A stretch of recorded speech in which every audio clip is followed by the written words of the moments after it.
सिंथिरे सिंदूर लगेबा केवल गोटे महिला मानकर गोटे जे वस्तु एक कथा नुहे, यह आम भाग्य सहित संपर्कित अटे। यही सिंदूर गोटे शुभतार प्रतीक अटे। प्रत्येक पूजा पाठ भली जे मांगलिक कार्य गुड़िक सिंदूर उपयोग करा जाई थाए। कहीं केते दिन आमर हिंदू धर्म रे यही सिंदूर प्रचलन ही आसुछि। प्रिय दर्शक बंधु, सिंदूर ऐतिहासिक प्रयोग संपर्क आज स्वतंत्र उपस्थापना को मु स्वागत करुछि ज्योतिर्विद सूर्य। जय जगन्नाथ। प्रिय दर्शक बंधु, प्रथमे आम आध्यात्मिक दृष्टिकोण देखा सिंदूर महत्व कौन रही। हनुमान को सिंदूर अत्यंत प्रिय। आपण जानती थरे हनुमान माँ सीता को देखिले सिंदूर धारण करुथिबा। हनुमान पचारे माँ सीता को जे तुम्हें कहीं सिंदूर धारण करुछ। माँ सीता उत्तर देले जे मोर स्वामी भल पाइबा पाइबा पाई, मोर स्वामी मु विशेष कृपार पात्र हेबा पाई एवं सौभाग्यवती हेबा पाई मु ये सिंदूर धारण करुछि। प्रभु हनुमान तत्क्षणात सर्वांगरे सिंदूर बोली अविलंबे जाइकरी पहुंची गले प्रभु श्रीराम को निकट में। कहले, प्रभु माँ सीता सामान्य टिके सिंथिरे सिंदूर धारण करी से आपणकर एते प्रिय हो पारुछंती, आपण तांको एते भल पाउछंती। मु सर्वांग शरीर रे सिंदूर धारण करी आपण को निकट को आसी। प्रभु श्रीराम देखी अत्यंत भाव विह्वल हो पड़े एवं तांकर अनन्य भक्त प्रभु हनुमान को आशीर्वाद प्रदान कले। कहले जे जो लोक तुमको सिंदूर चढ़ेब तार समस्त दुख कष्ट दूर हब, तार समस्त संकट दूर हब। खाली एतिक नुहे, प्रभु श्रीराम को हनुमान को सिंदूर चढ़ेवा द्वारा प्रभु श्रीराम अशेष कृपा से लोक उपरे रहिबो। ये हूँ आध्यात्मिक पृष्ठभूमि सिंदूर महत्व। तेरे प्रिय दर्शक बंधु, जदि शनिवार रे मंगलवार रे आमे प्रभु हनुमान को सिंदूर चढ़ेबा ताहले आमर घरे सर्वदा सुख शांति विराजमान करिवो। प्रत्येक मंगलवार रे जदि राशि तेल सहित सिंदूर आमे हनुमान को अर्पण करिबा ताहले शनि राहु केतु मंगल भली क्रूर ग्रह गुड़िक आमर शांत होइजिबे एवं आम शरीर रे थिबा समस्त नकारात्मक बा कलमुष गुड़िक दूर होइजिबो एवं आमर मन रे शांति भावना आसीबो, आमर मन प्रसन्न रहिबो।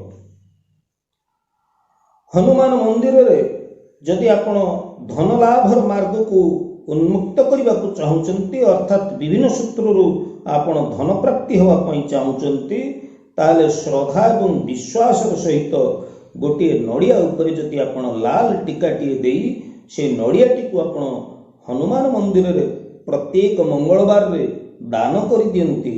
यह द्वारा आपणकर धन मार्गर बाट उन्मुक्त हो। श्री जंत्र उपरे जदि आमे सिंदूर टिके लगई गुरुवार दिन श्री सूक्त पाठ करी यहाको कैश बॉक्स ट्रेजरी बा व्यवसाय प्रतिष्ठान रे जदि यहाको आमे स्थापन करिबा, यह द्वारा माँ लक्ष्मी अशेष कृपार पात्र आमे हेई परिबा एवं धनर मार्ग आसीबार मार्ग उन्मुक्त होइजिबो। तत्सहित धार करज भली दोषरु मध्य हमको मुक्ति मिलिबो। सिंदूर को जदि आपण गोटे असली शियाल सिंघी उपरे सिंदूर टीकाटी लगे आपण जदि निजर ट्रेजरी रे आपण रखंती, कैश बॉक्स रे रखंती बा व्यवसाय प्रतिष्ठान रे रखंती, ताहले आपणकर 3 वर्ष मध्य धन वृद्धि हबार मार्ग प्रशस्त हो। प्रिय दर्शक बंधु 5टी गोमती चक्र को आपण आनी से प्रत्येक गोमती चक्र रे सिंदूर लगे गोटे लाल कपड़ा आपण ताको बांधिकी जदि आपणकर व्यवसाय प्रतिष्ठान हो किंबा आपणकर निजर घर हो जदि द्वार मुह सम्मुखें आपण ताको टंगाई दियंती एवं प्रत्येक दिन माँ लक्ष्मी को स्मरण करी आपण टिके धूप दीप आदि प्रदान करती। यह द्वारा आपणकर वाणिज्य व्यवसाय भल चले एवं विभिन्न सूत्रु धनागम मध्य होइथाय। प्रिय दर्शक बंधु लाल कपड़ा रे आपण गोटे लघु नड़िया छोट नड़िया टीए से जदि आपण सिंदूर लगे गोटे लाल कपड़ा रे बांधी ताकू जदि आपण व्यवसाय प्रतिष्ठान रखती किंबा आपणकर दुकान फैक्ट्री बा आपणकर ट्रेजरी कैश बॉक्स भितर आपण साइती रखती यह द्वारा लक्ष्मींकर अशेष कृपा आपणक उपरे रही थाए। तेबे ये सबू सिंदूर जो रही व्यवहार करिवार जो सबू रही यार उपकारिता ये संपर्क आम आलोचना जारी रखीचे। एबे विशेष करके महिला लोक माने जो माने चाहूचंती जे पति पत्नी भितर संपर्क रे सुधार आनिबा पाई सेमानक पछरे कौन रही सिंदूर विशेष महत्व यही संपर्क में आम वर्तमान आलोचना करवा। प्रिय दर्शक बंधु जदि मोर वीडियोटी को आप नुआ कर देखुं निश्चित भाव में आप सब्सक्राइब करनियंतु लाइक करंतु एवं मोर वीडियो को आपण माने बहुल परिमाण में शेयर मध्य करंतु। देखंतु प्रिय दर्शक बंधु मोर प्रिय माँ माने पति पत्नी रे संपर्क सुधार पाई यही सिंदूर टिके दुखर सहित मत कहया पड़ुची जे ये गोटे फैशन में परिणत हो गलानी।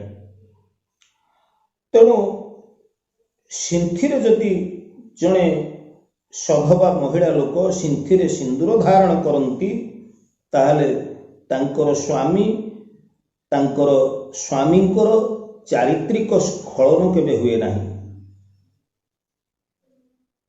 जदि गोटे स्त्री लोक मथारे सिंदूर सिंथिरे सिंदूर धारण करे ताहले केबे हेले से स्त्री लोकटी मध्य विपथगामी हुए नहीं, तार चारित्रिक स्खलन हुए नहीं। सबुठारु बड़ गुरुत्वपूर्ण कथा कहीं केबेठारु आमर प्राचीन कालर हिंदू धर्मर जो मुनि ऋषि माने थिले जो माने ए सिंदूरर महत्व संपर्क जो माने जानी थिले तांकर दिव्य चेतनार जहाँ आम पाई से जो परंपरा रखी दी जाइछंती ताहाको मानी आज आमे चली आसुचे। किंतु मु एथि दुखर कथा बोली कहूची जे वर्तमान आधुनिकतार स्पर्श रे आसी माँ माने फैशन विभिन्न प्रकार चलचित्र हो किंबा सब को देखी फैशन में परिणत करदे सिंदूर धारण करूना ठीक भाव में। तेणु आम जो सिंदूर को व्यवहार करुचे से सिंदूर केबे हेले कटा फुटा जगार आपण रखंतु नाही। आउ हाँ मोर माँ माने विशेष ध्यान दिंतु आपण को सिंदूर को आपण आउ काहकु लगेवा पाई केबे हेले दियंतु नाही। हे पारंती से आपणकर माँ ही सासु माँ ही पारंती आपणकर भौणी ही पारंती बा आपणकर केही प्रिय परिजन ही पारंती काहाकु भी आपणकर सिंदूर धारण करिवा पाई दियंतु नाही। लाल पेपर जो सिंदूर फरुआर आपण सिंदूर रखुचंती माँ माने आपण लाल पेपर टी पारंतु बा लाल कपड़ा टी पारी सेथिरे आपण सिंदूर रखंतु एवं सिंदूर ढांकुणी मध्य रखंतु। सिंदूर लगेबार विधि कथा जितेबाला आसुची सेतेबाला माँ मानक पई मु ए कथा कहबी जे स्नान आदि परे आपण सिंदूर धारण करंतु। आउ सिंदूर धारण करिया पूर्वरु सामान्य टिके मिठा जिनिस आपण पार्टी रे नियंतु तत्सहित आपण सिंदूर धारण करंतु। आउ सिंदूर धारण करिवा समय रे देवी भगवती दुर्गा को आपण मन भितर स्मरण करंतु। ଯେତେବେଳେ ଦେବୀ ଭଗବତୀଙ୍କୁ ଆପଣ ସ୍ମରଣ କରୁଛନ୍ତି, ଆପଣଙ୍କ ସ୍ୱାମୀଙ୍କ ଠାରୁ ଆପଣ ଭଲ ପାଇବା ଚାହୁଁଛନ୍ତି, ତାଙ୍କର ସ୍ନେହ ମମତା ଆପଣ ଆଶା କରୁଛନ୍ତି, ଯଦି ଆପଣଙ୍କ ସ୍ୱାମୀ ବିପଥଗାମୀ ହେଇଯାଉଛନ୍ତି ବୋଲି ଆପଣ ଅନୁଭବ କରୁଛନ୍ତି, ମଥାରେ ସିନ୍ଦୁର ଧାରଣ କରିବା ସମୟରେ ଆପଣ ଦେବୀ ଭଗବତୀ ଦୁର୍ଗାଙ୍କୁ ଆପଣ ସ୍ମରଣ କରନ୍ତୁ ଏବଂ ମଥାରେ ଆପଣ ସିନ୍ଦୁର ଧାରଣ କରନ୍ତୁ। ଏବଂ ଯଦି ପାରୁଛନ୍ତି ଏହି ମନ୍ତ୍ରଟି ଆପଣ ଯଦି ପାଠ କରିକି ସିନ୍ଦୁର ଧାରଣ କରନ୍ତି ମା ଦେବୀ ଭଗବତୀ ଦୁର୍ଗାଙ୍କୁ ସ୍ମରଣ କରି, ତାହେଲେ ଏଥିରେ ଆପଣ ନିଜେ ହିଁ ଦେଖିପାରିବେ କେତେ ଦୂର ଆପଣଙ୍କର ଏହାର ସକାରାତ୍ମକ ପ୍ରଭାବ ରହିଛି। ମନ୍ତ୍ରଟି ହେଉଛି ଆପଣଙ୍କର ପ୍ରତ୍ୟେକ ଚଣ୍ଡୀ ପାଠ ଯେଉଁ ହୁଏ ବହିରେ ଆପଣଙ୍କର ଉପଲବ୍ଧ ଅଛି ସେ ମନ୍ତ୍ର, ଓಂ ଜ୍ଞାନିନା ମପି ଚେତାଂସି ଦେବୀ ଭଗବତୀ ହିସା ବାଳାଦ କୃଷ୍ୟ ମହାମାୟା ପ୍ରଯଚ୍ଛତି। ଏହି ମନ୍ତ୍ରଟିକୁ ଆପଣ ପାଠ କରି ଯଦି ମଥାରେ ସିନ୍ଦୁର ଧାରଣ କରନ୍ତି, ଏହାର ଆଶ୍ଚର୍ଯ୍ୟଜନକ ପରିଣାମକୁ ଆପଣ ନିଜେ ହିଁ ଅନୁଭବ କରିପାରିବେ ଏବଂ ମୋର କମେଣ୍ଟ ସେକ୍ସନରେ ଆପଣ ଲେଖିବା ପାଇଁ ବାଧ୍ୟ ହେବେ। ମୋର ମା ମାନେ, ପିରିୟଡ଼ ସମୟରେ ଆପଣ କେବେ ହେଲେ ସିନ୍ଦୁର ଧାରଣ କରନ୍ତୁ ନାହିଁ। ଏହି ସମୟରେ ଆପଣ ମଥାରେ ପ୍ରତି ବଦଳରେ ପୁରୁଣା ଟିକିଲି ଯଦି ଆପଣଙ୍କର ଥାଏ ଏହାକୁ ଆପଣ ଧାରଣ କରିପାରନ୍ତି। ଆଉ ଯଦି ମା ମାନେ ଆପଣ ସିନ୍ଦୁର ଧାରଣ କରିବା ସମୟରେ ଆପଣଙ୍କ ନାକ ଉପରେ ସିନ୍ଦୁର ପଡ଼ିଯାଉଛି, ତାହେଲେ ଏହା ଅତ୍ୟନ୍ତ ଶୁଭ ସୂଚକ। ତେଣୁ ଏହା ଦ୍ୱାରା ଆପଣଙ୍କର ସ୍ୱାମୀଙ୍କର ଆପଣଙ୍କ ପ୍ରତି ବିଶେଷ ଆକର୍ଷଣ ବଢ଼ିଥାଏ। ସିନ୍ଦୁରକୁ ଆମେ ସର୍ବଦା ମାଟି ପାତ୍ରରେ, ପିତ୍ତଳ ପାତ୍ରରେ ବା କାଠ ନିର୍ମିତ କୌଣସି ପାତ୍ରରେ ଆମେ ଏହାକୁ, ଯେମିତି ମୁଁ ଆପଣଙ୍କୁ କହିଲି, ଲାଲ କପଡ଼ା କିମ୍ବା ଆପଣଙ୍କର ଲାଲ ପେପର ଆପଣ ପାରିକିରି ସେଥିରେ ଆପଣ ସିନ୍ଦୁର ରଖନ୍ତୁ। ସୁନା ଫରୁଆରେ ମଧ୍ୟ ଆପଣ ସିନ୍ଦୁର ରଖିପାରିବେ, କାଠ ଫରୁଆରେ ରଖିପାରିବେ, ପିତ୍ତଳ ଫରୁଆରେ ରଖିପାରିବେ, ମାଟି ଫରୁଆରେ ରଖିପାରିବେ। କିନ୍ତୁ ୟାତତ୍ ଭିନ୍ନ ଅନ୍ୟ ଯେଉଁ ଧାତୁ ଗୁଡ଼ିକରେ ଯେଉଁ ଆସୁଛି ଫରୁଆ ଗୁଡ଼ିକ, ସେଗୁଡ଼ିକ ଆପଣମାନଙ୍କ ପାଇଁ ଶୁଭ ନ ହେଇପାରେ। ଆଉ ହଁ, ଆପଣ ଯଦି ସିନ୍ଦୁର ଧାରଣ କରିବା ସମୟରେ ଆପଣଙ୍କ ହାତରୁ ଅକସ୍ମାତ ସିନ୍ଦୁର ଫରୁଆଟି ହାତରୁ ଖସି ଯାଉଛି, ତଳେ ପଡ଼ିଯାଉଛି, ତାହେଲେ ଏଭଳି ପଡ଼ିଯାଇଥିବା ସିନ୍ଦୁରକୁ ଆପଣ ପୁଣି ଥରେ ପୁନରୁଦ୍ଧାର କରିକରି ସେ ଡବାରେ ପୁରି ପୁଣି ଆପଣ ସେହି ସିନ୍ଦୁରକୁ ଧାରଣ କରନ୍ତୁ ନାହିଁ। ସେଇ ଯେଉଁ ଗଳି ପଡ଼ିଛି, ଯେଉଁ ହାତରୁ ଆପଣଙ୍କର ଖସି ପଡ଼ିଛି ଯେଉଁ ସିନ୍ଦୁର, ତାକୁ ଆପଣ ଆଉ ପୁନର୍ବାର ବ୍ୟବହାର କରନ୍ତୁ ନାହିଁ। ତାହାକୁ କୌଣସି ଗୋଟିଏ ଫଳନ୍ତି ବୃକ୍ଷ ମୂଳେ ଆପଣ ଢାଳି ଦେଇପାରନ୍ତି ବା ପୂର୍ଣ୍ଣତୟା ନଦୀ ଜଳରେ ଆପଣ ତାକୁ ପ୍ରବାହିତ କରିଦେଇପାରନ୍ତି। ପୁନର୍ବାର ଆପଣ ନୂଆ ସିନ୍ଦୁର ଆଣି ଆପଣ ମା ଦେବୀ ଭଗବତୀ ଦୁର୍ଗାଙ୍କୁ ସ୍ମରଣ କରି ମଥାରେ ଆପଣ ସିନ୍ଦୁର ଧାରଣ କରିପାରନ୍ତି। ପ୍ରିୟ ଦର୍ଶକ ବନ୍ଧୁ, ସିନ୍ଦୁର ଧାରଣ କରିବାର ବିଧିବିଧାନ, ଏହି ସିନ୍ଦୁର ଧାରଣ କରିବାର ଯେଉଁ ଉପକାରିତା, ଏହି ସମ୍ପର୍କରେ ଯଦି ଆମେ ଆଲୋଚନା କରିବା, ଆମର ଆଲୋଚନା ବହୁତ ବ୍ୟାପକ ହେଇଯିବ। ଯଦି ଏହି ସମ୍ପର୍କିତ ଆପଣ ଆଉ ଅଧିକ ଭିଡ଼ିଓ ଚାହୁଁଛନ୍ତି, ତାହେଲେ ମୁଁ ଦ୍ୱିତୀୟ ପାର୍ଟ, ତୃତୀୟ ପାର୍ଟ କରିକି ଭିଡ଼ିଓ ଆଣି ଦେଇପାରିବି। ପ୍ରିୟ ଦର୍ଶକ ବନ୍ଧୁ, ଆଜିର ଏହି ଉପସ୍ଥାପନାଟି ଆପଣଙ୍କୁ କେମିତି ଲାଗିଲା?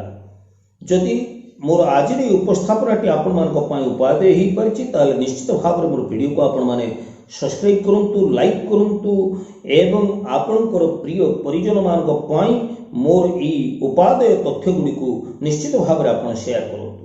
ଆଉ ନିୟମିତ ଭାବରେ ଦେଖୁଥାନ୍ତୁ ମୋର ୟୁଟ୍ୟୁବ୍ ଚ୍ୟାନେଲ୍ ସ୍ପିରିଚୁଆଲ୍ ଗୁରୁଜୀ। ଆଜି ପାଇଁ ପ୍ରିୟ ଦର୍ଶକ ବନ୍ଧୁ, ଆଗାମୀ ଅଧ୍ୟାୟରେ ଦେଖା ହେବା। ସେ ପର୍ଯ୍ୟନ୍ତ ଜୟ ଜଗନ୍ନାଥ।